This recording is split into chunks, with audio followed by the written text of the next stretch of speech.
Silakan Pak, silakan Pak. Silakan Mas.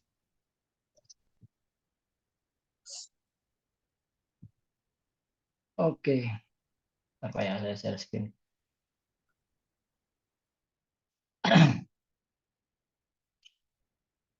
Oke, oke kelihatan ya. Kelihatan Pak. Ya. Oke, terima kasih. Assalamualaikum warahmatullahi wabarakatuh, Bapak Ibu sekalian ya. Di sini saya tidak sharing aja terkait dengan bagaimana penggunaan atau eksistensi AI dalam publikasi ilmiah jurnal. Sebetulnya versi materi ini adalah versi materi yang kedua, karena sebelumnya versi materi ini akhir tahun lalu saya sampaikan saat ngasihkan diminta hukum online untuk memberikan materi yang mirip ya terkait dengan optimalisasi AI dalam penulisan artikel ilmiah. Nah, ini versi yang sekarang ini adalah versi update-nya yang saya bikin. Ya, sebagaimana disampaikan Pak Kuku tadi, saya juga aktif di Relawan Jurnal Indonesia sebagai Dewan Pengawas sejak Relawan Jurnal Indonesia berdiri tahun 2016.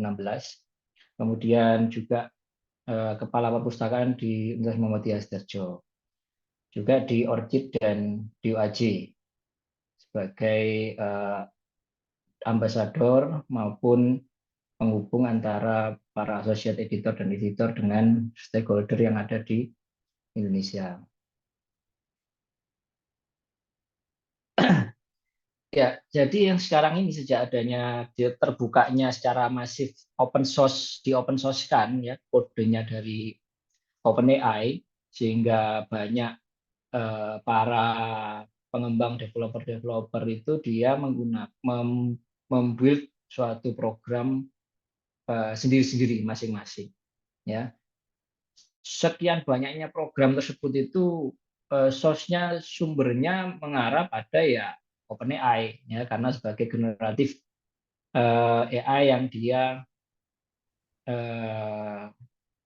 melakukan pengembangan terkini yang paling update itu adalah OpenAI. Ya, jadi yang paling bisa digunakan dan menyerupai dari manusia dalam proses baik berbicara maupun secara natural untuk menuliskan sesuatu itu ya generatif AI yang dibuat oleh OpenAI. Tapi kalau Bapak Ibu melihat toolsnya yang beredar itu banyak sekali ya. Kalaupun Bapak itu mau belajar sebentar aja itu jadi satu tools yang dia bersumber pada OpenAI karena sangat mudah sekali bikin tools-tools itu. Ya ini untuk pengingat aja mungkin Bapak Ibu ada yang pernah tahu informasi ini ya. Cuman ini sebagai pengingat aja terkait dengan cepatnya perkembangan dari generatif AI. Ya. Jadi di sini saya hanya ingin mengingatkan kembali bahwa generatif AI itu dia sangat cepat karena ketika pengembangan pertama berhasil menelurkan suatu bentuk generatif AI yang versi 3 itu ya dari awalnya mulai 2 sekarang yang kemudian 3 yang di open publikan itu akhirnya codingannya source code-nya akhirnya mulai dibantu dengan generatif AI sendiri untuk mengcreate yang baru. Kemudian muncul 4. Kemudian muncul lagi yang terbaru sekarang adalah 4.0 Nah, itu juga yang paling baru dirilis 2 hari yang lalu oleh OpenAI. Dengan kemampuan yang sangat-sangat luar biasa nanti kita bahas. Ya, jadi di waktu keluar pertama kali yang di GPT-3 itu ada pengecekan dengan generative language processor tool yang 3 itu dipakai oleh pengacara untuk membuild up gugatan, tapi akhirnya dia disanksi pengacaranya karena ternyata melakukan halusinasi karena pada waktu itu GPT-3 nggak bisa secara otomatis connect dengan data-data yang real time. Kalau yang sekarang kan sudah connect. Nah dulu itu dia kan nggak connect. Jadi akhirnya dia mengkrit kasus-kasus yang dia palsu karena berhalusinasi. Ya. Tapi dengan kondisi yang dia seperti itu, dicoba dites, akhirnya ternyata ketika tes sebagai pengacara atau tes sebagai di sekolah hukum ya, itu dia hanya masuk predikat yang nilainya bisa antara B ke C minus. Ini yang 3 ya, yang 3.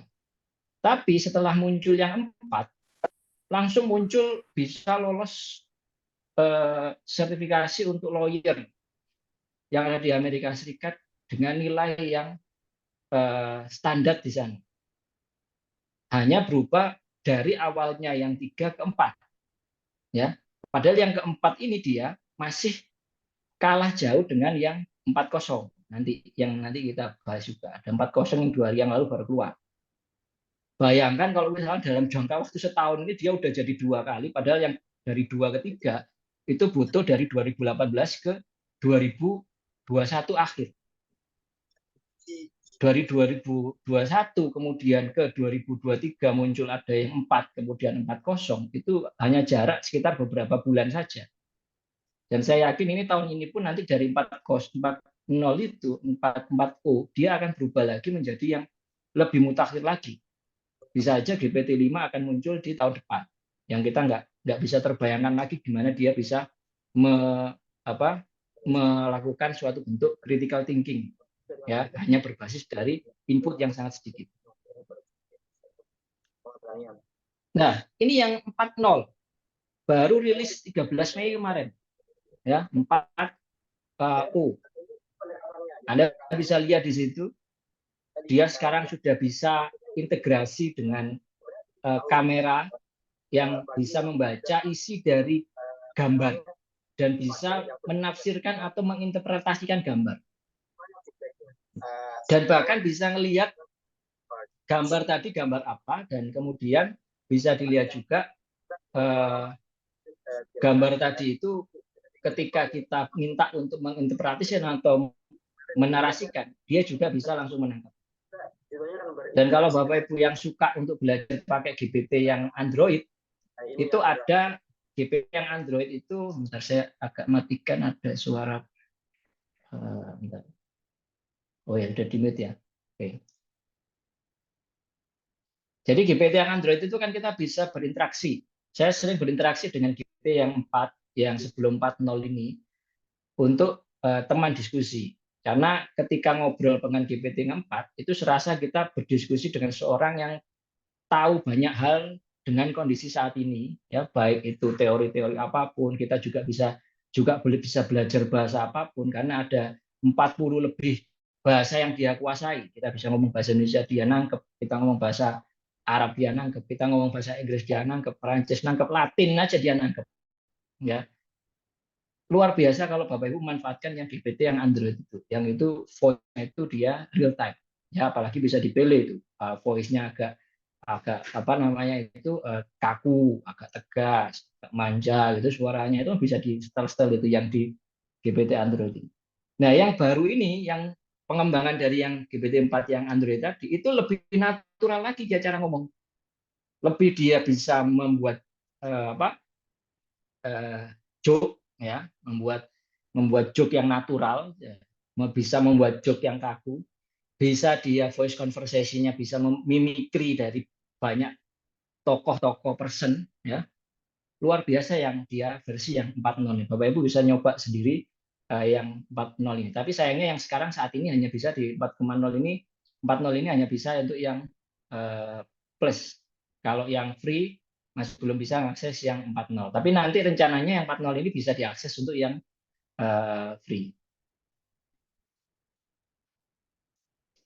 Nah, ini sebagai gambaran ya, gimana perkembangan berubahnya critical thinking-nya.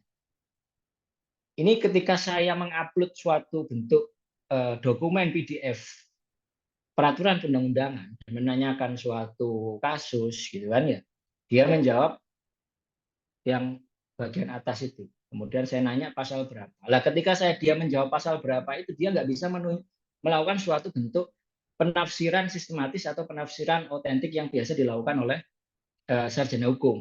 Akhirnya dia hanya melihat ada kalimat apa yang cocok atau teks apa yang cocok dengan apa yang saya tanyakan. Ya, dari sini kita bisa lihat ada limitasi dari critical thinking dari si GPT. Ya. Tapi Bapak Ibu lihat kemudian yang sekarang yang 4.0 itu dia bisa membuat suatu bentuk relevansi bahwa ada pasal lain yang relevan. Nah, dengan kasus itu. Jadi kalau misalkan kita mau memasukkan critical thinking-nya atau scope daripada pasalnya lebih banyak, ya kita tinggal upload aja PDF yang menurut kita undang-undangnya tadi itu berkaitan dan kita tanyakan kasus, maka dia akan bisa membuat suatu bentuk penafsiran-penafsiran yang sistematis maupun autentik secara otomatis. Ya, itu kalau kita melihat dari model critical thinking dari GPT 4.0 yang sekarang. Dan saya nggak bisa membayangkan misalkan ini berubah jadi GPT 5, maka akan lebih luas lagi dia menjawab, akan menyesuaikan dengan kondisi dari lokasi orang itu berada, menyesuaikan kondisi dari asal daerah orang itu berada. Nah, itu bisa memasukkan data-data seperti itu. Kemudian saya coba lagi dengan membaca putusan hakim. Nah, itu PDF putusan hakim itu yang diambil dari web Mahkamah Agung, kita upload. Pada yang GPT yang versi 4, yang berbayar versi 4, apalagi yang versi 3 akan susah menginterpretasikan. Tapi yang GPT versi 4 aja, nggak bisa secara akurat menangkap siapa yang terdakwa, dan kasus itu kasus apa, dan kemudian putusannya isinya apa, dan alasan-alasan pertimbangan hakimnya apa, itu nggak bisa menangkap, karena nggak bisa memetakan kalimat-kalimat yang ada pada file tadi. Bahkan di GPT 4 yang lama, dia hanya merespon artikel itu sebagai bentuk judul putusan Mahkamah Agung gitu aja, nggak bisa sampai menganalisis isinya. Nah, tapi yang 4.0 ini dia sampai bisa menganalisis isinya. Padahal bayangan saya dulu, saya mau membuat Excel dari putusan, karena kan awalnya nggak bisa membaca si GPT itu putusannya. Saya berpikir, oh saya Excel aja, terdakwa Excel kolom 1, kasus Excel kolom 2, kemudian putusan Excel kolom 3. Saya mikir gitu, tapi dengan adanya yang terbaru nggak perlu lagi seperti itu. Cukup upload aja PDF-nya, dia langsung bisa menganalisis ini posisi yang mana yang terdakwa dan data-datanya apa. Ya. Dan kembali saya nggak bisa membayangkan ini kalau yang GPT-5 gimana bentuknya. Kalau yang 4.0 ini aja bentuknya seperti ini sudah. Ya, maka dari itu, kalau ini digunakan untuk penulisan artikel ilmiah hukum, ya tentunya nggak akan bisa terbendung dan kita nggak akan bisa untuk membedakan ini betul-betul pemikiran dari orang tersebut ataukah hasil critical thinking dari artificial intelligence. Karena Pak Ibu lihat tadi, dia langsung bisa untuk melakukan hal ini. Ini kalau yang scroll itu ada juga analisisnya dalam bentuk legal opinion berbasis pada putusan. Dan ketika saya kombinasi dengan peraturan-peraturan terkait dalam PDF-nya, dia langsung dengan bisa secara tepat memasukkan pasal-pasal dalam pasal yang ada di undang-undang tadi. Ya, kalau kita sajikan lampirkan PDF-nya tadi. Ya, karena memang hal ini sudah, kalau menurut saya sudah harus dinormalisasi, dalam artian harus sudah diwajarkan dan kita belajar untuk mengendalikannya, ya, bukan untuk dihindari atau ditolak. Ya, jadi kita fokusnya harus pada bagaimana untuk mengendalikannya. Ibaratkan ada hewan baru lahir, ya, makhluk baru lahir, dan makhluk itu nggak bisa kita bunuh, maka kita harus belajar cara hidup berdampingan dengannya.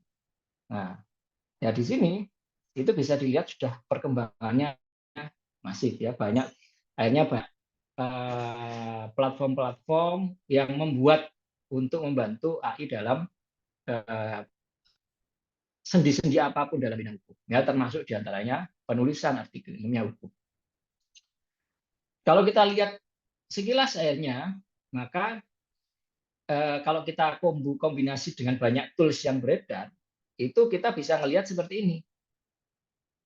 Ya, ada Zotero untuk kolek referensi, kemudian ada akademik database, ada web putusan atau web peraturan untuk mendapatkan peraturan. Ya, hal-hal seperti ini ya perlu kita akhirnya normalisasi atau kita menjadikan suatu hal yang selazimnya untuk melakukan academic writing akhirnya. Karena mau nggak mau akhirnya kita harus belajar melakukan itu. Karena kalau nggak, ya kita tertinggal oleh orang yang menggunakan itu. Ya, termasuk diantaranya jika kita nggak bisa terbiasa pakai Zotero misalkan, akhirnya kan dulu sebelum kenal Zotero Anda menulis referensi dengan manual. Sebelum kenal Mendeley, Zotero nulis citation, nulis footnote dengan manual. Adanya Zotero membantu menulis footnote atau citasi. Akhirnya Anda lebih fokus pada konten. Time consuming atau waktu untuk membuat artikel itu lebih pendek. Ya, lama kelamaan kemudian muncul lagi suatu bentuk akademik database, di mana biasanya Anda berjibaku di perpustakaan untuk menyali literatur-literatur. Tapi kemudian sekarang dengan adanya Google Scholar, Lens.org, apalagi yang menjadi sekarang paling masif adalah Lens.org, artikel-artikel semuanya bisa tersedia dengan cepat. Kayaknya time consuming untuk mengkolek sumber primer atau bahan-bahan yang berasal dari sumber utama itu lebih cepat, ada Lens.org. Kemudian nyari putusan, nah, udah nggak ada lagi yang namanya kesulitan nyari putusan karena sekarang sudah terindeks semua di web putusan MA atau di SIPP. Ya. Kemudian ada juga di peraturan.id. Ya, ini akhirnya masalah-masalah ini menjadi ada minimalisir untuk time consuming. Data begitu juga sama. Kalau kita akhirnya nggak tahu lokasi nyari data secara online, nah akhirnya kita time consuming untuk mencari data secara offline. Nah, kalau mereka yang tahu caranya mencari data secara online, ya akhirnya waktunya lebih cepat orang yang cari data secara online daripada Anda yang datang langsung secara fisik ke lokasi-lokasi tertentu untuk mendapatkan data. Padahal ada banyak data yang dia tersedia secara online, penyedia-penyedia data itu. Ya, seperti contohnya kayak Statista, Wolfram Alpha, ada kemudian Dataverse, ada data.co.id dan seterusnya. Dan ketika kita sudah mendapatkan data-data itu, yang dulunya kita time consuming untuk menganalisis mana data yang dia valid, mana sumber yang cocok dengan kita melakukan systematic literatur review, kita melakukan bibliometrik analisis. Sekarang udah nggak perlu lagi. Kita langsung collect semua data itu, cemplungkan semua, masukkan semua pada artificial intelligence, jadi sudah systematic literatur review, jadi sudah bibliometrik analitik, jadi sudah literatur review saja.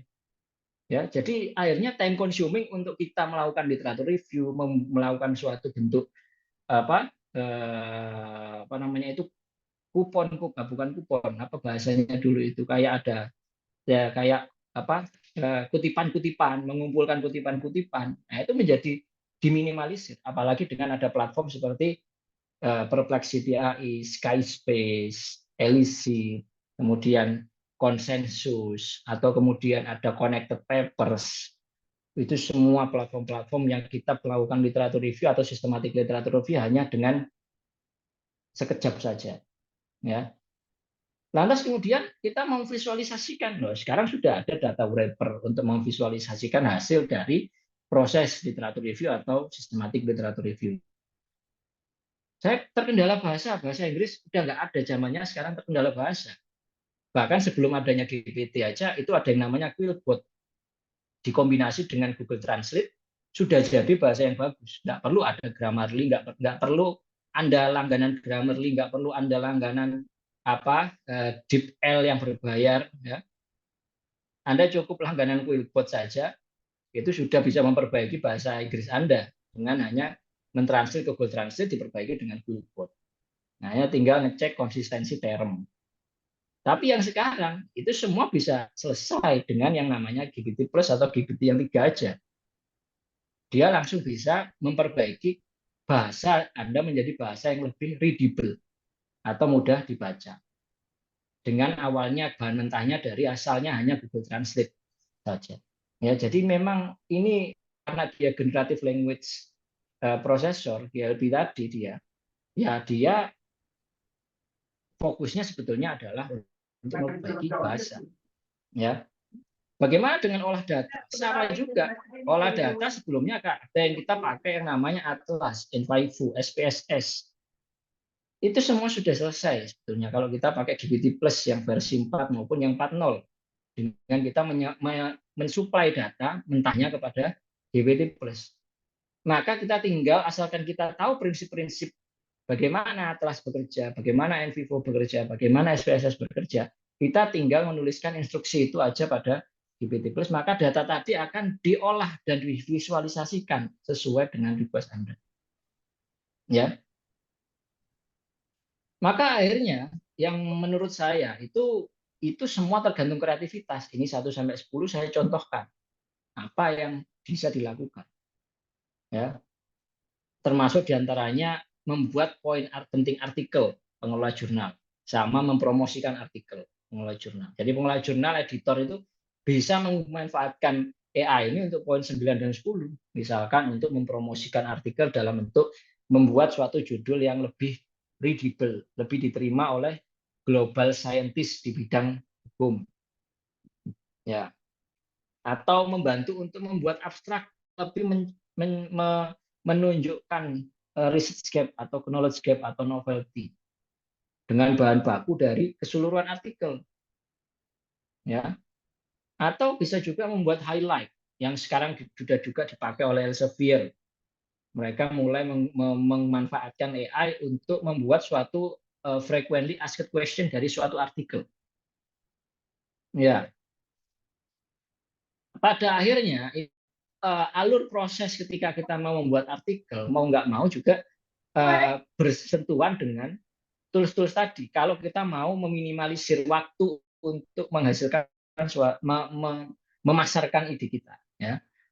Karena sebetulnya core dari kita untuk menulis itu kan kita memasarkan ide. Nah, ide ini yang akhirnya nanti yang lebih penting.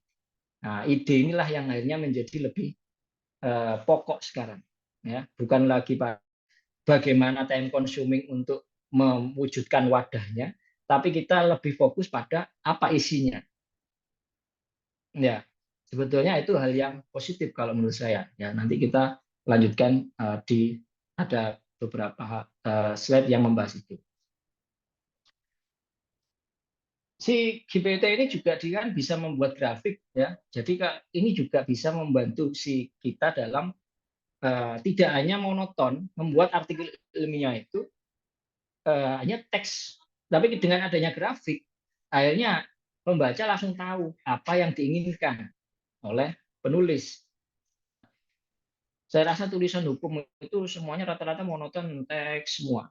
Sekarang kan sudah tidak zamannya ada hanya teks semua. Sekarang kan zamannya penelitian interdisipliner, ya, penelitian transdisipliner, penelitian yang dia nggak hanya berfokus pada satu kolam saja, tapi banyak kolam, banyak region, ya.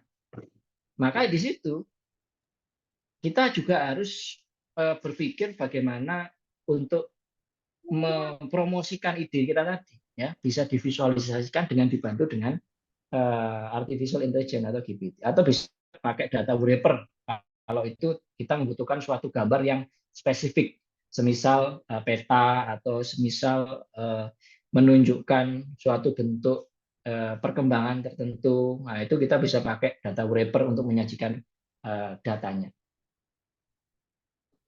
Ini contoh lagi ketika GPT diminta untuk membaca dari suatu bentuk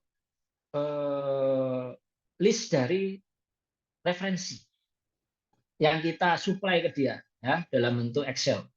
Maka ketika kita supply ke dia dalam bentuk Excel, maka dia langsung bisa membaca secara kuantitatif kaitannya dengan bibliometrik analisis. Yang akhirnya kita bisa tahu bahwa topik sekarang ini lebih cenderung pada membahas apa, berapa persen, dan membahas apa, berapa persen. Dan akhirnya kita bisa menentukan apa yang mau kita teliti ke depannya. Ya. Jadi ini bisa dimanfaatkan juga seperti itu, membuat bibliometrik analisis secara tepat, membuat sistematik literatur review atau literatur review dengan cepat, ya. Asalkan kita secara akurat mendapatkan bahan-bahan baku yang dari entah itu peraturan perundang-undangan entah itu putusan pengadilan, entah itu artikel ilmiah atau buku, ya. Dan kita sudah mendapatkan listnya, dan syukur-syukur kita sudah dapat PDF-nya semua. Lah itu lebih enak lagi dalam kita untuk punya ide-ide apa untuk bisa membuat suatu bentuk karya. Tapi yang perlu diperhatikan adalah kecanggihan kita dalam membentuk prompt. Kalau kita mau berinteraksi dengan AI, semakin kita itu prompt-nya semakin detail, maka pasti output-nya akan semakin detail.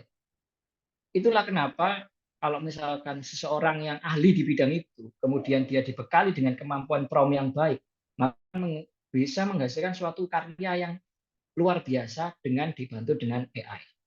Tapi kalau misalnya sekedar mahasiswa, dia punya kemampuan prompt yang baik, mahasiswa S1 misalkan, tapi dia nggak punya kemampuan yang dalam terkait dengan bidang itu. Misalkan mahasiswanya dikasih tugas membuat artikel terkait dengan negara hukum, gitu. Kemudian mahasiswa itu belum paham konsep dari negara hukum atau bagaimana negara hukum itu dan negara hukum itu terkait dengan apa saja. Dia nggak memahami bagaimana konteksnya, tapi langsung meminta GPT untuk membuat artikel terkait dengan negara hukum. Maka jadilah suatu bentuk artikel yang hanya berbasis pada input yang dikasihkan oleh si mahasiswa tadi. Nah ini berbeda kemudian kalau misalkan ini dipegang oleh seorang expert ahli yang memahami mana yang valid, mana yang tidak valid dalam data yang ditaruh pada AI. Dan ketika dia AI menghasilkan suatu bentuk output, maka dia bisa melakukan validasi. Apakah yang disampaikan tadi itu yang dihasilkan itu valid atau tidak. Ya. Ini contoh dari poin penting artikel yang saya singgung tadi kalau dia berada pada suatu jurnal ilmiah. Yaitu yang sebelah kanan itu adalah punyanya Elsevier. Dia sekarang Elsevier ini jurnal-jurnalnya ada beberapa yang dicoba untuk dibikin FAQ berbasis pada generatif AI. Ya. Jadi akhirnya pembaca lebih mudah memahami isi artikel. Jadi generatif AI-nya langsung bisa membuatkan pertanyaan dan langsung jawabannya berbasis pada artikel itu. Jadi pembaca tinggal ngeklik aja yang ada di FAQ-nya itu, kemudian bisa mendapatkan informasi terkait dengan artikel tadi.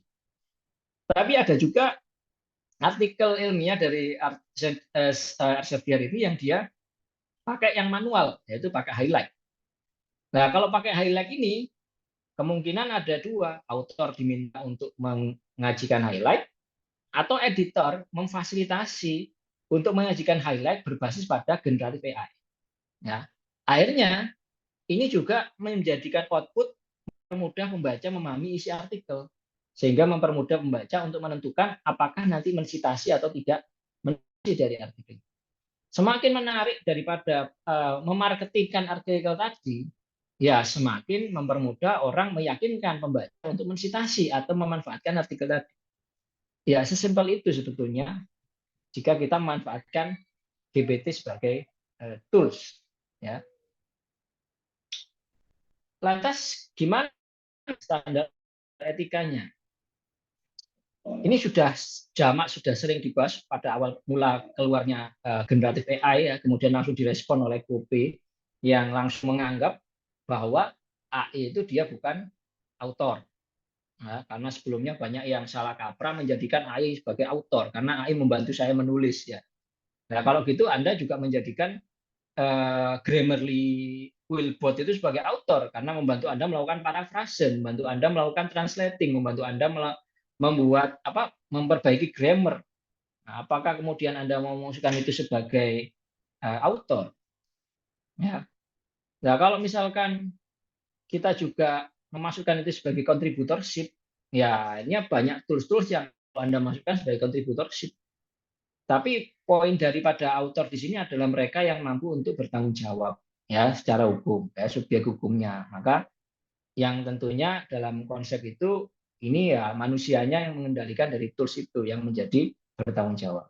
Ya, maka KOP ini position statement-nya yaitu AI tidak bisa diposisikan sebagai penulis. Dari sini kemudian dari si Kope ini lantas yang kedua merespon adalah Natur Springer.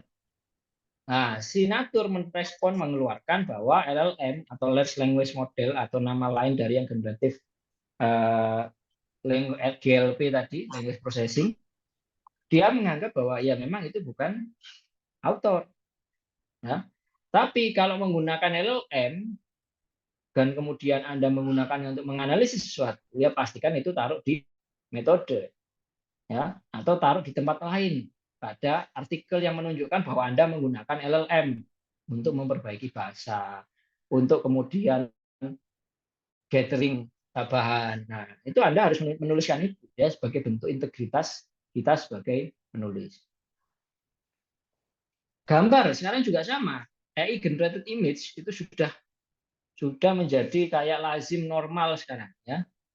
Bahkan media-media mainstream sekarang sudah mau memanfaatkan AI generative image ya sebagai bahan baku untuk meng-create image yang lain ya. Karena kalau langsung dipakai media-media mainstream ini masih ragu karena masih ada masalah copyright yang belum terselesaikan isunya terkait dengan generative AI image. Karena banyak yang menganggap generative AI image ini menggather random dari data-data gambar yang ada. Padahal tahu bahwa data-data gambar itu pastinya ada kreatornya dan ada lisensinya. Apakah lisensinya mengizinkan untuk melakukan suatu bentuk turunannya dari artikel itu. Seperti kayak kita lihat lisensi kalau CC BY, oke. Tapi kalau kita pakai yang lisensi yang CC BY ND atau non derivatif, ya nggak boleh. Gambar itu kemudian kita pakai dan kemudian kita buat pengembangan lain berbasis pada gambar itu. Kalau ND harus izin pada si kreator daripada gambar itu. Ya. Nah, maka dari itu generatif AI image itu masih tetap ada masalah copyright issue. Ya, makanya baik seperti kayak di Springer atau Elsevier atau penerbit yang lain itu ketika itu generatif AI image, mereka tekankan masalah legal issue-nya.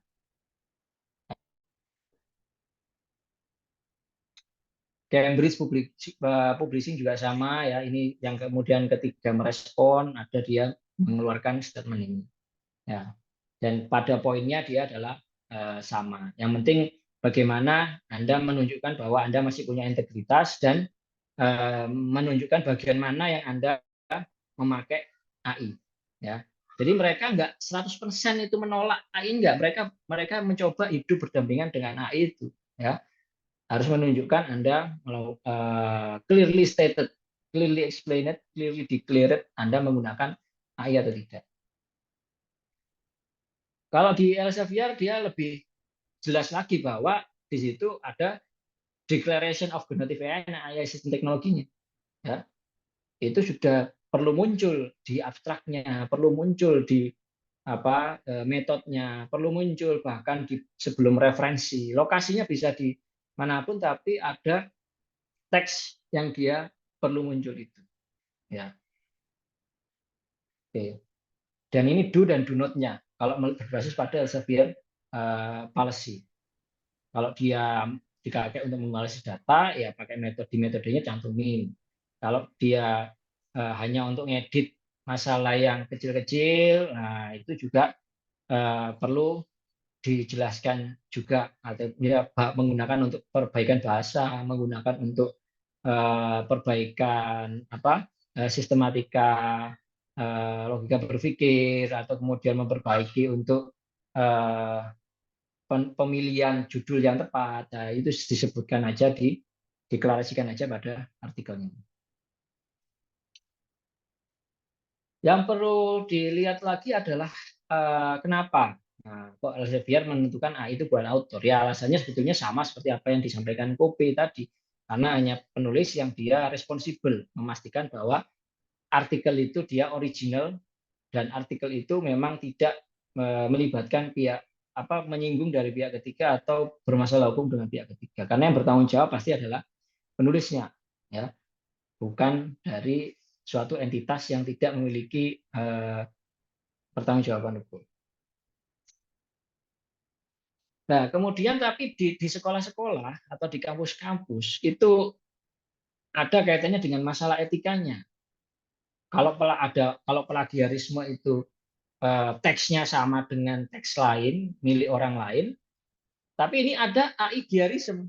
Nah, aigiarism itu berarti artikel yang dibuat oleh AI. Akhirnya dia jadi suatu bentuk aigiarism. Nah, itu istilah baru yang dikeluarkan sama inovator teknologi Paul Graham. Dia bilang, wah ini namanya aigiarism.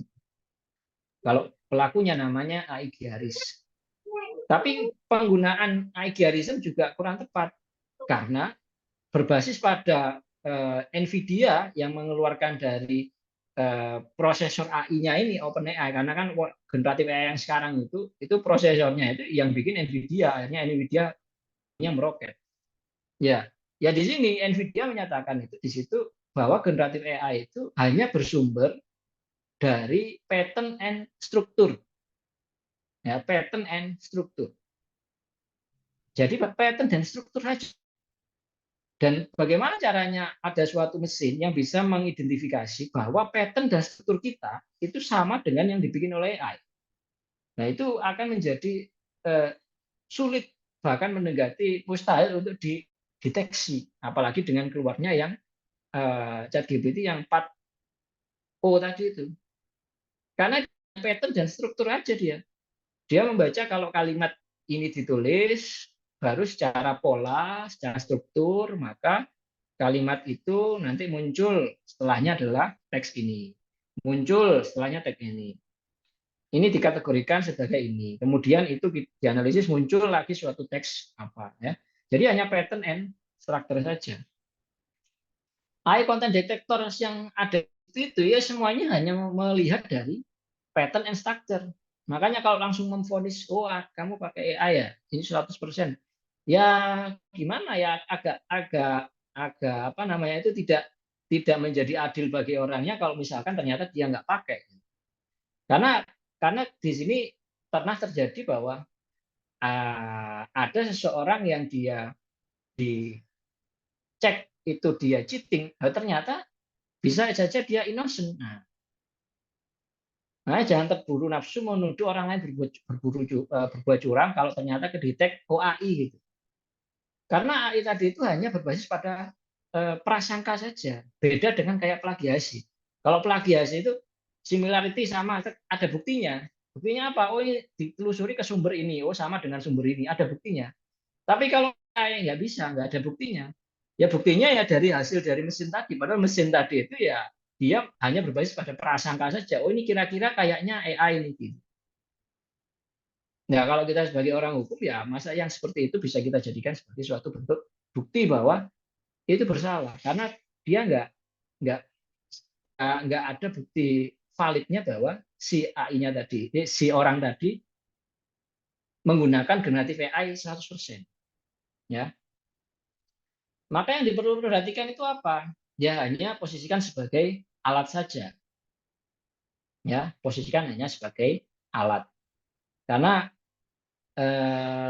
kalau kita memposisikan sebagai alat, maka kita tetap ide dasar, kemudian bagaimana alur pemikiran nanti diarahkan kemana, kemudian bagaimana nanti outputnya nanti ini apakah kita cek ini sesuai dengan ilmu yang kita dapat apa enggak ya, karena kan pasti validitas itu yang bisa mengukur adalah mereka yang sudah memahami basic keilmuan tersebut, ya bukan mereka yang baru belajar.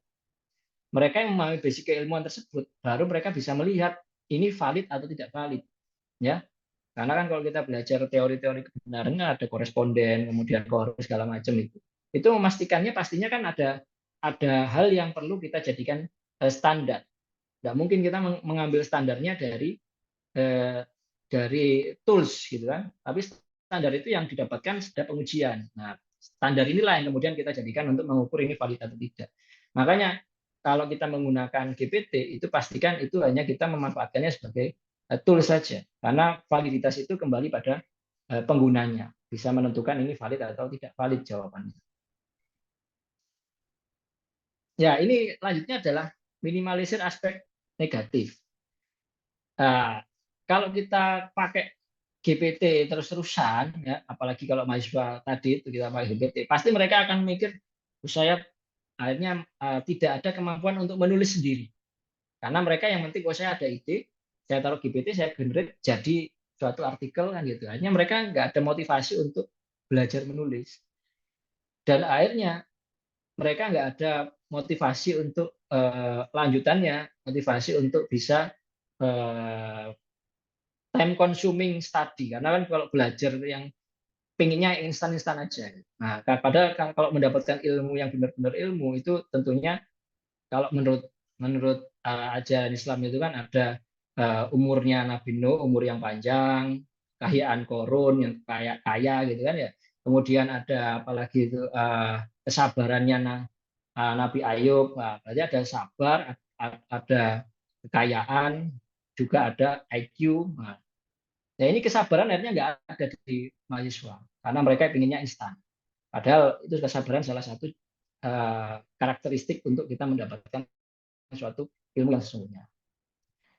Maka kalau menurut saya idenya adalah penulis-penulis itu, artikel ilmiah itu diminta untuk juga mengirimkan video presentasinya sebagai bagian tidak terpisahkan dari artikelnya.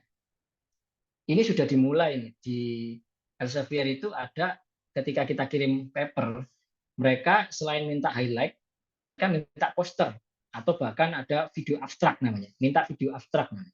Bapak Ibu coba submit katakanlah Helion gitu kan, itu mereka ketika sudah pada tahap yang sudah accepted gitu kan ya, itu minta video abstrak. Ada juga jurnal-jurnal lain yang dia malah secara vulgar minta video abstrak di depan. Karena ini sebagai poin bahwa untuk menunjukkan kapabilitas dari si penulis. Dengan dia ngomong, itu kita lihat orang ini benar-benar paham atau tidak. Orang ini benar-benar paham apa yang bisa mempertanggungjawabkan yang ditulis apa tidak. Nah, video presentasi penulis itu menjadi sebagai bagian tidak terpisahkan dari artikel. Itu penting di era yang sekarang generatif AI tadi. Meskipun video itu bisa digeneratif ya, tapi kan generatif video dari orang itu sendiri itu akan butuh usaha yang sangat besar dari orang itu, arti penulis, untuk membuat generatif video berbasis AI dengan wajahnya sendiri gitu. Yang kedua, kemampuan berbicara mahasiswa diutamakan untuk dilatih. Karena tadi itu ya, ini kalau terbiasa pakai dia generatif teks atau yang untuk AI tadi, ini dia mengekspresikan bahasanya menjadi kurang karena tadi nggak ada independent thinkingnya tadi. Maka diutamakan mahasiswa untuk dilatih ngomong, ya, dipakailah Android yang tadi, GPT yang Android. Biasakan kenalkan mahasiswa dengan GPT Android yang bisa ngomong tadi. Bapak Ibu kalau nyoba itu dan kenalan mahasiswa dan diminta mahasiswa untuk brainstorming dengan GPT, menggunakan GPT yang ngomong tadi itu sangat menarik sekali kalau kita terapkan di kelas. Yang tiga adalah ketat dalam penentuan novelty. Kenapa kok begitu? Karena ya nggak ada lagi yang perlu kita cek. Author guideline aja sebetulnya nggak ada perlu kita cek. Kemudian apa bahasa juga nggak ada perlu kita cek karena semua sudah bagus. Dengan adanya generatif AI ini nggak ada ceritanya bahasa Inggrisnya buruk, nggak ada. Bahkan proofreading sekalipun itu sebenarnya sudah selesai. Tinggal memastikan apakah termnya konsisten atau enggak, itu aja. Jadi yang perlu dicek berulang kali adalah novelty-nya aja. Bahkan kalau Bapak Ibu submit ke jurnal Elsevier itu ada yang namanya konsep your paper your way. YPYW namanya. Bapak Ibu submit ke the Social Science Humanity Review Open punyanya Elsevier yang baru terindeks Scopus tahun kemarin itu. Kemudian atau Helion itu your paper your way mereka. Submit itu tanpa author guideline. Ya Bu submit apapun modelnya, submit aja ke situ. Nanti mereka mengecek poin-poin pentingnya aja. Karena menurut mereka ya ngapain saya ngecek author guideline, wong nanti dikonversi dengan sistem udah jadi sesuai dengan author guideline kami gitu. Jadi pengecekan author guideline juga di jurnal-jurnal itu juga sudah nggak relevan lagi. Mereka sekarang lebih fokus ke poinnya aja, masalah novelty-nya, masalah kebaruannya. Your paper your way konsep itu namanya sudah dipromosikan oleh Elsevier sejak tahun 2016. Your paper your way. Kemudian yang keempat adalah melatih mahasiswa menemukan ide-ide baru. Nah, ini ya ini ya pasti ya, ini sebelum adanya AI sudah keluarin, tapi dengan adanya AI ini lebih harus diasah terus. Karena kalau nggak ada ide baru, pasti kalah dengan orang-orang yang bisa memanfaatkan AI dengan idenya dia. Ya, karena idenya, pemanfaatan AI-nya tadi bergantung pada kreativitas. Kalau kita nggak kreatif, ya buat apa kita punya tools yang sangat keren, tapi kita nggak bisa kreatif untuk memanfaatkannya. Yang kelima, mewajarkan, menormalkan yang beretika. Ini yang kuncinya, ini yang nomor 5, ya, baik dalam publikasi ilmiah maupun proses perkuliahan. Jadi yang beretika itu gimana? Nah, kalau saya sih konsepnya ya back to basic, ya, berbasis pada KOP. Itu ada yang namanya Principle Transparency and Best Practice Scholarly Publishing. Yang pertama ada transparent, honest, accountable. Nah, ini sudah mewakili bagaimana itu beretika, ya. Transparan, ya, Anda declare Anda pakai AI. AI-nya digunakan untuk apa? Oh, AI-nya untuk memperbaiki bahasa. Idenya didapat dari apa? Nah, idenya ini saya nggak dapat dari AI awalnya, tapi dibantu menajamkan untuk mencari riset gap oleh AI. Jadi ada transparansi di situ, ya, jujur. Nah, itu jujur tadi itu sudah diwujudkan ketika kita transparan. Ketika transparan pasti kita harus diselingi dengan transparansi yang jujur. Baru yang terakhir adalah accountable atau bisa dipertanggungjawabkan. Apa data-data yang semua yang ada di situ bukan data-data yang palsu atau data-data yang dimodifikasi, tapi semua data-data asli, ya, itu adalah bisa dipertanggungjawabkan. Ya, jadi kembali pada 1, 2, 3 ini aja. Kalau kita mau mewajarkan, melazimkan dari penggunaan artificial intelligence. Karena memang kompetisi ke depan itu adalah persaingan antara human without AI versus human with AI.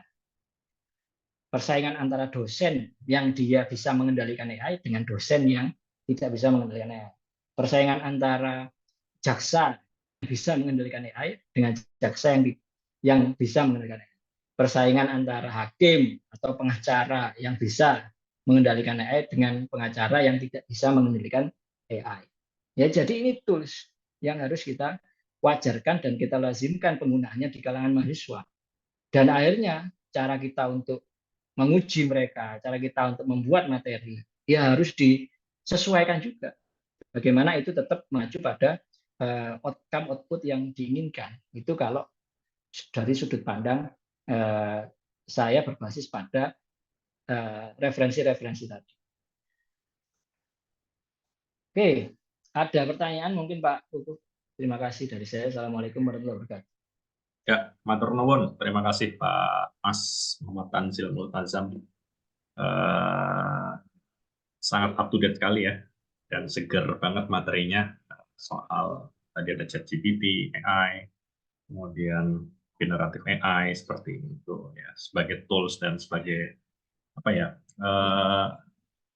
mobile agent ya. Kebetulan lagi nulis soal AI juga Mas Tanzil, mungkin bisa kapan-kapan diskusi dengan Mas Tanzil. Silakan, mungkin ini ada Mbak Syarifah Lisa Andriati ya dari USU, dari Universitas Sumatera Utara, kemudian nanti ada Mas Haji Mulyana. Silakan Mbak Syarifah. Ya, terima kasih Mas Kukuh.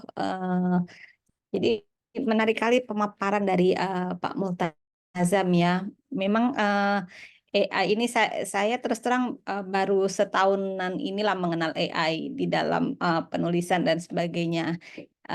Kemudian saya beberapa kali pernah mencoba menggunakan AI ini, tapi yang mau saya pertanyakan, memang AI ini memudahkan kita di dalam menulis, kita tahu ide apa yang mau kita cari di dalam penggunaan tools-tools AI ini.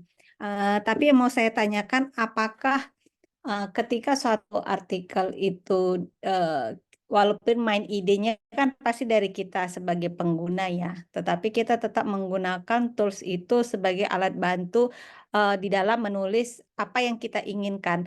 Ketika dia sudah menjadi suatu tulisan, misalnya artikel ilmiah dan sebagainya, apakah itu sah-sah saja? Misalnya kita gunakan itu, ya nggak ada masalah sebenarnya secara keilmuannya itu nggak ada masalah karena kita tetap sebagai yang punya main ide, atau sebenarnya ini akan ada sistem seperti kecurangan di dalam menulis atau gimana menurut Mas Multazam sendiri? Karena kan ini agak-agak secara kalau kita secara ideal lah berpikir ya kan, ya walaupun ide kita, tapi ini tulisannya kayaknya bukan kita yang ngetik sendiri, ini mesin yang mengetik, rasanya kayak ada 50-50 antara kita lega dan nggak leganya gitu, Pak Multazam. Secara batiniah lah istilahnya ya kan, karena kita kan jujur ya, ada kejujuran ya kan.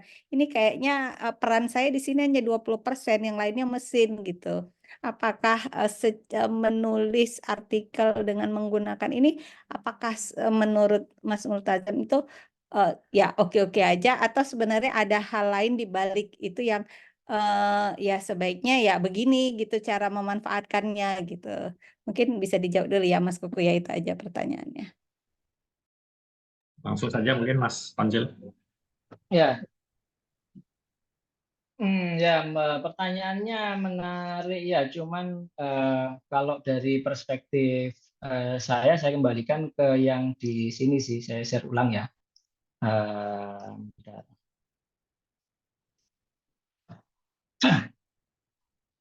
Ya, jadi kan ada, kalau kita ngelihat dari apa yang disampaikan oleh Coop maupun yang disampaikan oleh penerbit-penerbit ini sudah mewakili bahwa ketika kita memilih ini yang beretika, ini yang tidak beretika, itu maka sebetulnya dari apa yang disajikan di Coop ini sudah bisa memahami apa yang menjadi kegelisahan tadi.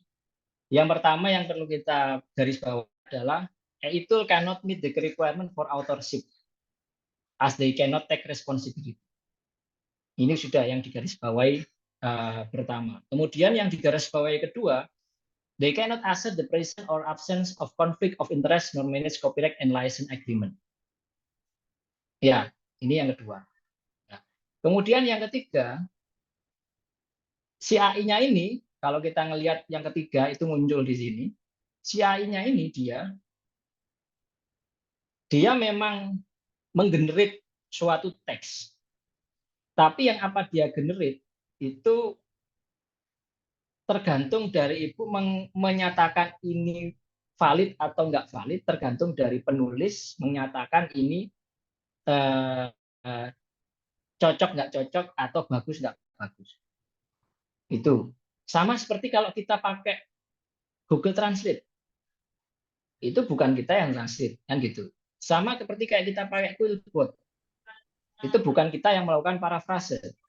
Sama seperti kalau kita pakai Grammarly, awalnya amburadul jadi agak dibantu jadi lebih bagus.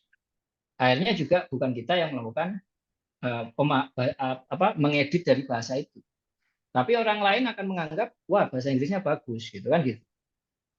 Nah ini sebetulnya akhirnya muncul suatu bentuk tahapan peradaban. Kalau ada konsepnya Alvin Toffler itu kan ada tiga peradaban. Ya di kita kan sekarang sedang dalam peradaban yang ilmu transformasi dari informasi elektronik, dari awalnya yang untuk memudahkan secara fisik dan sekarang memudahkan secara pikiran gitu kan.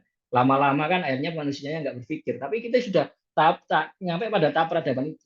Dan kalau misalkan ini diwajarkan kemudian dilazimkan, ya nanti akan muncul peradaban selanjutnya. Makanya kan si Elon Musk kan bilang nggak setuju dengan pengembangan AI ini. Makanya 2018 kan Elon Musk adalah pengembang dari OpenAI ini. Tapi dia keluar tahun 2018 karena melihat perkembangan ke depan, pasti akan terjadi seperti ini. Terjadi di mana akhirnya critical thinking kita itu bisa nanti lama-lama akhirnya terreplace oleh artificial intelligence. Makanya tadi harus ada preventifnya. Ini sama seperti penggunaan Google yang pertama kali muncul, itu juga sama. Banyak yang melarang penggunaan Google di sekolah-sekolah, tapi akhirnya sekarang menjadi hal yang diwajarkan. Akhirnya ada perubahan-perubahan mindset seperti itu. Jadi kalau sekarang memang akhirnya menjadi suatu bentuk yang dalam tanda kegelisahan, kegundahan, tapi ketika itu yang lainnya pakai dan Anda nggak pakai, Anda ketinggalan, maka yang muncul adalah kenapa saya nggak pakai lebih dari dulu, kan gitu. Kenapa saya nggak menguasai lebih dari dulu penggunaan. Kalau dari perspektif saya seperti itu. Jadi kalau kita cara menggunakannya akhirnya selalu posisikan kita itu sebagai orang yang bertanggung jawab dari tulisan itu. Jadi harus benar-benar mengecek kata per kata, mengecek urutan-urutan. Karena kalau itu terbit dan orang tahu bahwa ada hal yang tidak konsisten dari artikel itu, ada hal yang hoax dari artikel itu, yang bertanggung jawab secara hukum adalah penulisnya. Ya, jadi itu yang perlu diperhatikan di situ. Gitu. Oke, terima kasih ya Mas atas pencerahannya nih. Udah agak membuka lah Ya. terkait. Oke, makasih Mbak Lisa. Silakan Mas Aji Mulyana. Baik, terima kasih. Dari jurnal Assalamualaikum apa, Mas Aji? Silakan. Waalaikumsalam. Saya dari Universitas Suryakencana, Pak Kuku, dari Jurnal Justia Belen dan Jurnal Hukum Kesehatan Indonesia. Nah, kebetulan ini materinya sangat luar biasa karena kebetulan juga Pak Tansil, saya dapat artikel untuk mereview mengenai tentang AI dan kaitannya dengan hukum juga, gitu, perkembangan hukum di AI gitu. Nah, memang ini ada kegelisahan bagi saya juga, dilematis juga bagi saya karena mau meriksa pun saya agak ragu gitu kan, karena satu bidang keilmuannya masih saya belum mumpuni secara penuh mengenai AI. Tapi di sisi lain saya pun pernah mencoba menggunakan AI dan ada pengalaman ditolak oleh jurnalnya karena ini menggunakan AI, padahal saya menggunakan AI itu tadi saya setuju dengan Pak Tanzil mengenai misalkan tidak semua menggunakan AI, tapi ada beberapa poin-poin yang memang saya pun perlu bantuan itu untuk mempertajam analisis saya gitu kan, karena memang saya cari referensi-referensi dari artikel-artikel lain masih belum nemu gitu kan.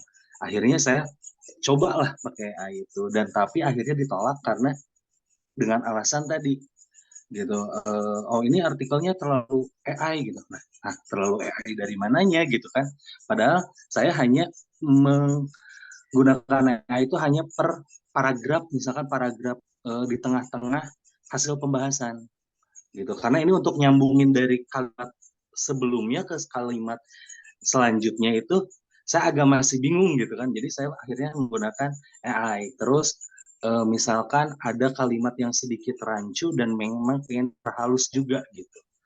Nah, ini memang jadi apa ya, bagaimana juga kita harus menanggapi atau apa ya namanya, ketika ada hal-hal seperti itu gitu Pak Tasyo. Ketika ada yang, oh ini terlalu AI, nggak boleh, ini harus gini. Terus ada juga yang memang benar-benar yang fanatik banget anti AI gitu, karena itu bukan pemikiran kamu gitu, itu pemikiran mesin gitu, jadi nggak murni gitu.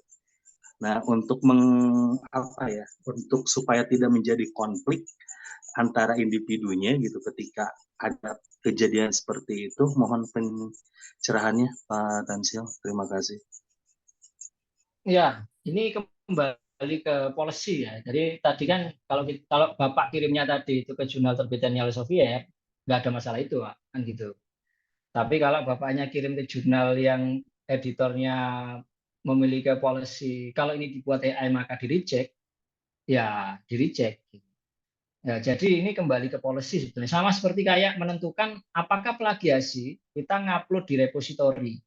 Nah, itu juga kan ada jurnal yang dia menyatakan oh itu plagiasi karena jurnalnya tidak menerapkan preprint policy, karena jurnalnya tidak menerapkan prior publication policy.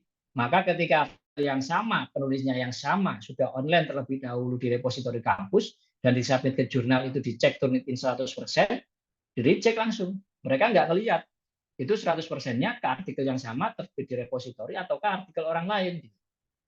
Nah, hal ini juga berlaku sama untuk yang aigearism tadi. Ini yang kita bahas tadi itu aigearism tadi itu. Yang ini. Ya aigearism itu ya apalagi yang aigearism, wong yang jelas-jelas kayak tadi ada buktinya itu masih ada dualisme ya. Dualisme yang satu menganggap oh itu bukan similar plagiarism, itu bukan self plagiarism karena belum terbit. Yang satu menganggap oh itu self plagiarism karena sudah terbit online. Nah, ini kan akhirnya tetap ada beda pendapat itu. Apalagi yang plagiarism, di mana di situ nggak ada buktinya, hanya berbasis pada hunch, ada berbasis pada prasangka saja dari si mesin, bukan orang ini pada. Ya, kalau yang mesin cek plagiasi kan orangnya bisa ada buktinya, oh sama. Kemudian si stakeholdernya, pengeceknya, editornya menganggap, oh ini bukan plagiasi, ini sama artikelnya sendiri gitu. Nah, yang ini harusnya bisa juga sama. Ketika itu mesin mengambil 100%, maka si editor bisa memastikan, memberikan pertimbangan. Kira-kira ini signifikan tidak? Hal-hal yang ada di dalamnya ada halusinasi atau tidak? Si author mau bertanggung jawab enggak? Nah, kan gitu. Ada pertimbangan-pertimbangan itu. Makanya kan di Elsevier kan dia langsung state tegas, bahkan di KUP juga state tegas, yang bertanggung jawab 100% adalah penulis. Karena yang mereka tahu ke depan itu pastinya nggak akan bisa dideteksi gimana pun itu. Bahkan kalau mau mengakali yang mesin deteksi itu, ya juga ada caranya, juga banyak ada caranya. Kalau bawa mau mengakalinya, karena kan memang itu berbasis pada pattern dan struktur aja. Jadi kalau kita output dan inputnya itu lebih banyak inputnya, maka patternnya akan berubah mengikuti input yang akhirnya nggak bisa terdeteksi sebagai pattern dari artificial intelligence. Ya kalau tadi itu kalimat-kalimat yang menyambungkan segala macam, ya tergantung dari input dan outputnya aja yang diharapkan. Kalau inputnya lebih sedikit daripada output, ya pastinya akan menyebabkan pattern dari artificial intelligence. Nah, jadi ya ini kembali pada yang pertama tadi policy, kemudian yang bagaimana mensikapi dari hasil dari suatu mesin atau tools pengecekan, dan yang ketiga bagaimana kita memaksimalkan tools tadi dengan prompt-prompt yang sesuai, dengan lebih banyak input dari kita daripada kita mengharapkan output dari artificial intelligence. Jadi input yang dari kita harus banyak, sehingga hal-hal yang original dari kita itu muncul di situ daripada yang dimunculkan oleh mesin. Begitu, Pak. Oh iya, siap. Makasih Pak Tansil. Oh, sama satu lagi Pak. Kalau misalkan apa tadi itu kita meminta bantuan AI tapi hanya sebagai kerangkanya saja, apakah itu sah-sah saja Pak? Sah saja, kan nggak ada masalah. Ya, siap. Baik, Iya. terima kasih ya Pak. Iya, saya contohkan misalkan ini ya, ini kan saya buka yang di BP 40. Ya. Ini kelihatan enggak ini? Kelihatan. Oh ya. Nah, di sini kan misalkan ada putusan MA yang di sini ya. Nah, ini putusan MA ini kan dia berbasis pada suatu teks yang ada di putusan ini, kemudian menghasilkan tulisan seperti ini. Ini kalau Pak cek AI detektor, nggak kedetek, Pak. Karena ini sumbernya berbasis pada ini. Tapi kalau Bapak nuliskannya buat legal opinion bla bla bla dan dia nulis dengan model halusinasi, maka pasti kedetek 100%. Ya. Jadi itu dia hanya membaca pattern aja mesin ceknya tadi itu. Maka ketika input Bapak yang di sini bahannya itu lebih banyak daripada output yang Bapak harapkan, dia nggak akan kedetek. Nah, itu kan makanya di sini ini poinnya adalah masalah detek nggak kedetek itu bukan poin urgennya, tapi poin urgennya adalah bagaimana kita mensikapi hasil dari suatu mesin untuk menentukan orang ini bersalah atau tidak. Nah, itu aja. Nah, itu hasil itu kan subjektivitas dari si editor saja, berbasis pada polisinya dia, berbasis pada keyakinan dia, dan kebutuhan dia juga. Iya, gitu aja, Pak. Siap. Terima kasih Pak Tansil pencerahannya. Ya, terima kasih Pak Tansil. Mungkin satu lagi ya, mungkin Bu Bapak ada yang mau bertanya. Ada Prof. Kolis ini kayaknya masuk. Ya, ini maaf baru bergabung karena baru di sebelah baru juga ada Zoom juga gitu, Mas Kuku. Mau ini Pak sedikit tanya gitu kaitannya dengan apa? Apakah tulisan-tulisan yang berasal dari AI itu juga apakah ada AI juga mesin deteksi yang bahwa itu berasal dari AI gitu. Kalau yang kita melihat kayak semacam plagiasi itu kan lebih arah sumbernya di internet apa. Tapi kalau yang misalnya bahasa-bahasa yang diperoleh dari AI itu kemudian apakah juga yang Karena ini saya tadi tidak mengikuti dari awal, apakah ada juga ini AI yang bisa mendetek juga bahwa itu tulisan itu juga berasal dari AI? Ya, untuk yang mendetek itu dia ada banyak sih, Rob. Ini kan Ya, ada originality namanya AI, apa? Oh, ada yang intinya ya ada ya, ada juga AI ada yang ada kalau ini di sini. Turnitin, Turnitin, Turnitin Turnitin bisa juga. sampai saat ini masih belum maksimal, Turnitin nggak bisa detect. Yang bisa detect itu adalah originality AI yang paling bagus, itu adalah originality AI, tapi dia berbayar tiap kata. Tapi ada yang versi free, itu ini yang versi free. Yang versi free itu seperti Zero GPT, ini versi free. Nah, ini sekarang misal saya coba pakai ngambil dari abstraknya yang ada di Elsevier. Nah, dia kan tercatat 0 GPT kan gitu. Nah, kemudian saya random ngambil dari sini. Nah, ini. Nah, kemudian saya taruh di sini, detect. Nah, jadi 100% ini. Padahal ini saya ngambil dari papernya Elsevier ini. Nah, kan, jadi mereka juga nggak ada masalah ini GPT atau tidak. Karena mereka memang untuk memperbaiki bahasanya. Nah, ini 100% di sini. Ini berarti kalau dia 100%, berarti antara output sama input, banyakkan outputnya. Berarti inputnya dia hanya berbasis pada data, kemudian dia minta AI untuk membuatkan teksnya. Nah, jatuhnya 100% ini kalimatnya. Ya. Dan sudah terbit di Elsevier, dan itu tidak masalah mereka. Karena mereka kan kebijakannya sesuai dengan yang ini tadi. Bahwa asalkan Anda declare bahwa Anda menggunakan AI, maka nggak masalah Anda pakai AI. Karena yang mereka fokus adalah apa novelty-nya, datanya, apa kemudian temuan-temuan pentingnya, hasilnya, itu yang mereka fokuskan, bukan pada mediumnya atau wadahnya. Gitu mungkin. Kalau yang 100% tadi, kalau terlihat berarti memang fokusnya bukan analisanya itu kan full menggunakan AI, cuman datanya itu yang data yang original ya gitu ya berarti. Iya, betul. Analisa bisa aja dari orangnya langsung, cuman beliaunya sulit untuk mengungkapkan dalam bentuk kalimat yang bagus gitu. Hanya dia minta tolong AI, AI untuk tolong untuk untuk membuat frasa-frasanya ya.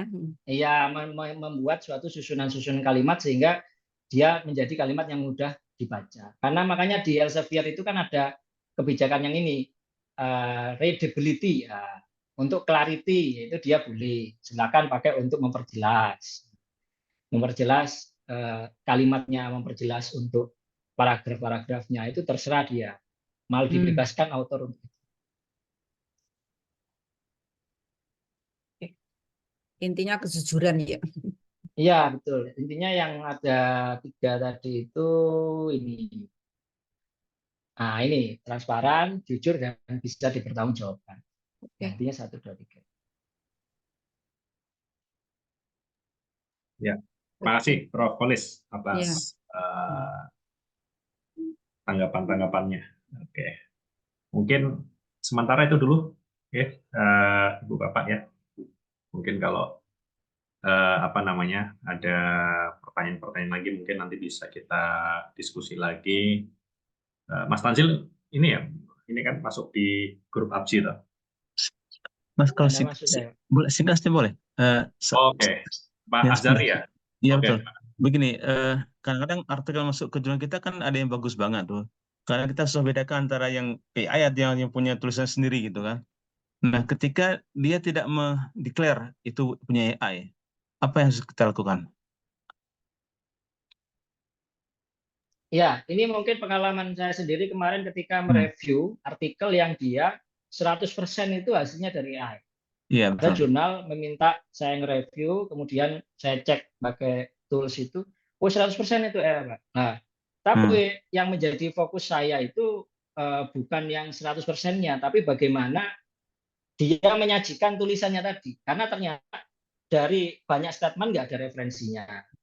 Kemudian ada tulisannya menganalisis peraturan undang-undangan tapi nggak ada undang-undangnya. Nah, yang seperti itu yang seperti menjadi concern-nya itu aja, Pak. Jadi kalau saya fokusnya pada pembahasannya saja, fokus pada novelty-nya saja, fokus pada hasilnya saja. Nggak fokus pada ini 100% atau nggak 100%. Karena yang kita cari, yang dibaca orang kan dilihat ya temuannya tadi, hasilnya aja tadi gitu. Itu aja kalau Oke. menjadi concern saya. Ya. Tapi kalau dia tidak menyatakan menggunakan AI, apa harus kita kerjakan ya? Apa kita tolak saja atau kita minta Ya, dia? ya tadi itu Pak. Jadi kalau Bapak ngecek 100%, kalau saya nggak melihat Nah, itu 100% atau enggak. nah, Cuman saya ngelihat itu apakah semua itu ada referensinya, metodenya itu sudah oke. sesuai. Karena kalau dia pakai 100% pakai AI Pak, dan dia metodenya juga pakai AI, itu hanya ngawur. Tertulis misalkan deskriptif, kuantitatif, tapi dia nggak ada analisis kuantitatifnya, kan gitu. Kemudian dia nggak ada penjelasan. Misalkan kalau dia pakai literatur review, dia nggak menjelaskan, misal pakai Prisma atau pakai apa metode literatur review-nya. Nah ya, jadi kita sesuaikan dengan apa yang kita dapatkan terkait dengan metodologi, outputnya dan seterusnya itu Pak. Ya, jadi Oke. fokus ke situnya kalau saya. Ya. Nggak fokus pada ini 100% atau nggak 100%. Oke, baik. Terima kasih banyak. Mas, selain Ya. bisa di-share ya? Iya. PPT bisa Mungkin di-share ya? bisa menambahkan ya. Iya. Jadi kalau mungkin kalau kita posisinya sebagai pengelola jurnal ya, berkaitan dengan artikel-artikel yang menggunakan AI gitu ya, yang itu sebetulnya kelihatan. Biasanya ada penulis itu yang menggunakan itu, biasanya tadi seperti yang dikatakan itu ada statement-statement, tapi di situ referensinya itu nggak ada. Harusnya bahwa itu kita yakin bahwa sebetulnya statement itu harus ada berbasis, ada narasumbernya, ada referensinya, tapi itu tidak tidak muncul di situ. Jadi ya kita kalau mereview ya biasanya kalau saya pribadi ini referensinya dari mana, ini apanya. Kemudian juga tadi misalnya juga kalau dia main plek gitu saja gitu ya, atau ngambil dari beberapa bahasa-bahasa AI itu yang karena kalau pengalaman saya ketika menggunakan chat GPT ya itu, ketika kita membuat pertanyaan, kemudian kalau kita paham substansinya itu memang tidak seluruhnya itu benar gitu, tidak seluruhnya itu benar. Jadi Ya, betul. kalau orang itu kemudian menggunakan AI tapi dia tidak paham substansinya, kita yang sebagai reviewer yang kemudian juga paham substansinya mesti ketahuan bahwa ini adalah nanti bahasanya AI gitu. Gitu. Ini mungkin berbagi pengalaman saja. Ya. Terima kasih, Prof. Ya, cukup Pak Azari. Ya, cukup, makasih. Ya, oke. Terima kasih Pak Azari, Prof. Polis. Ini sebagian besar emang semuanya ini adalah pengelola jurnal ya. Jadi tadi yang disampaikan Mas Tanzil tadi itu mungkin kita tekankan itu AI sebagai tools ya. Tetapi originality, novelty, pemikiran-pemikiran kita yang original tentu itu yang sebetulnya kita tangkap sebenarnya untuk sebuah tulisan. Masalah itu nanti kalimatnya rapi sekali gitu kan, misalnya kita pakai Grammarly, pakai Quillbot seperti itu hanya sebagai sebuah. Dan tadi Mas Tanzil juga sudah menyampaikan prinsipnya adalah transparansi, kejujuran seperti itu ya. Jadi ini yang perlu kita tekankan lagi. Mungkin nanti Prof. Polis di host Undip besok gitu kan. Jadi kayaknya up to date banget materi dari Pak Tanzil seperti itu. Baik, saya mengutip kata-kata Mas Tanzil ini, Mas Tanzil Multazam 2023 ya. Jadi Mas Tanzil mengatakan bahwa kompetisi ke depan ini adalah persaingan antara human with AI versus human with AI ya. Jadi kita harus belajar mengendalikan AI, bukan orang dari atau memusuhinya. Saya sangat setuju Mas Tanzil.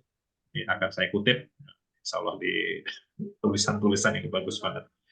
Mas Tanzil, terima kasih banyak atas di tengah-tengah kesibukan Mas Tanzil. Nanti Bapak Ibu silakan kalau mau diskusi lebih lanjut, mungkin Mas Tanzil bisa ini langsung japri mungkin gitu ya. Dan mohon izin Mas Tanzil, nanti kalau diizinkan materi kita akan share ya ke teman-teman APSI seperti itu Mas Tanzil. Ya, ini bagus banget materinya. Ya mungkin dari saya itu. Mas Tanzil itu dari mana Mas Kuko? Dalam? Dari mana Mas Tanzil itu? Mas Tanzil, dari mana Mas Tanzil? Silakan. dari Muhammadiyah Sidoarjo, Bos. Muhammadiyah, Sidoarjo. oh Sidoarjo. Sidoarjo. Nggih. Beliau ini Dewan Pengawas RCI, Propolis, Relawan Jurnal Dewan. Indonesia. Kemudian beliau juga apa namanya, ambasador Orchid DOAJ ya, seperti itu. Jadi memang Oh, ambasador DOAJ ya. beliau sungguh-sungguh. Kemarin ada isu yang DOAJ yang tidak mengisi data, Oh iya itu. mau ganti. Harus Oke. update Pak. Ada ya. Akhirnya itu ternyata memang lama tidak diupdate DOAJ-nya. J. Oke.